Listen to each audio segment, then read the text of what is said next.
চলে গিয়েছিলাম ঢাকার বেলি রোডের চিলক্সে চিল করার জন্য, জাস্ট হ্যাভ এ ফান। যাই হোক, কোথায় গেলাম, কী করলাম, সেটা নিয়েই থাকছে আজকের এই ভিডিও ব্লগটি। Hello everyone, this is me Anha, welcome to my another new blog. তো শর্ট নোটিসে হঠাৎ করেই ঢাকা চলে গেলাম। ঢাকাতে কিছু ফটোশ্যুট করা ছিল। দেন এই যে আমি চলে গিয়েছি। সর্বপ্রথম এখানে আমি রমনা পার্কে যেয়ে কিছু ফটোশ্যুট করে নিচ্ছিলাম নিজের। অবশ্য সারাদিন খুবই ক্লান্ত ছিলাম, যার কারণে এই ফটোশ্যুটগুলো ভালো হয়েছিল না। দেন আমার ফ্রেন্ডের বার্থডে ছিল, সো তার জন্য একটা কেক নেওয়ার জন্য চলে গিয়েছিলাম। তো এখানে এসে যেটা দেখলাম যে কেকগুলোর প্রাইসগুলো অনেক হাই, তারপরেও কেয়ার করার, যেহেতু বার্থডে কেক না হলে তো চলেই না।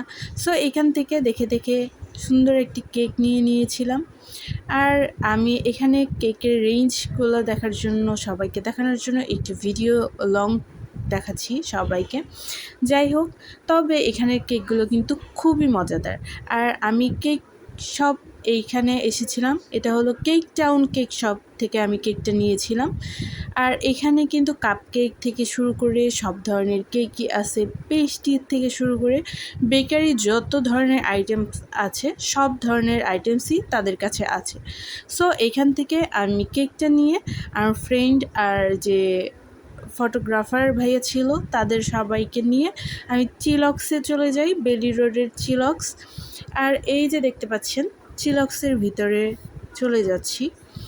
আর ভিতরের এনভায়রনমেন্ট, তারপরে ডেকোরেশন, সব কিছুই খুবই সুন্দর ছিল। এই যে এরপর আমি ভিতরে চলে গিয়েছি, দেখতে পাচ্ছেন ভিতরের ভিউটা একটু আপনাদের সাথে শেয়ার করতেছি। দেন এইখানে আমরা খাবারের অর্ডার দিয়ে চলে যাই উপরে। আর এই যে দেখতে পাচ্ছেন কেকের ফাইনাল লুকটা ছিল। কেকটি কিন্তু ভীষণ মজাদার ছিল, ইয়ামি ছিল। আর এখানে আমরা সন্ধ্যার নাস্তায় স্ন্যাক্স হিসেবে নিয়েছিলাম উইংস।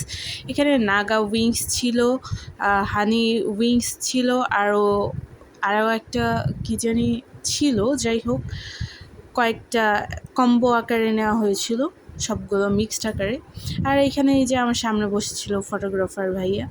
তো ওই দিন আমার শরীরটা খুব একটা ভালো ছিল না, যার কারণে আমার ফেসের রিয়াকশনটাও ভালো ছিল না, ছবিগুলো ভালো হয়নি।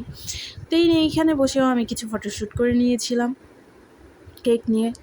যাই হোক, তারপরে আমরা কেক কাট করলাম, কেক কাট করে খাওয়া দাওয়া করলাম। তারপর এই যে এইখানে ভিতরে কিছু ফটোশ্যুট করে নিয়েছিলাম। ভিতরের প্লেসটা কিন্তু ভীষণ সুন্দর, আপনারা অবশ্যই আসতে পারেন। দেন আমি আবার টাঙ্গাইলের উদ্দেশ্যে ব্যাক চলে আসতেছি। তো আজকের ভিডিওটি এই পর্যন্তই ছিল। সবার কাছে কেমন লেগেছে অবশ্যই জানাতে ভুলবেন না। সবাই লাইক, কমেন্ট, শেয়ার করবেন।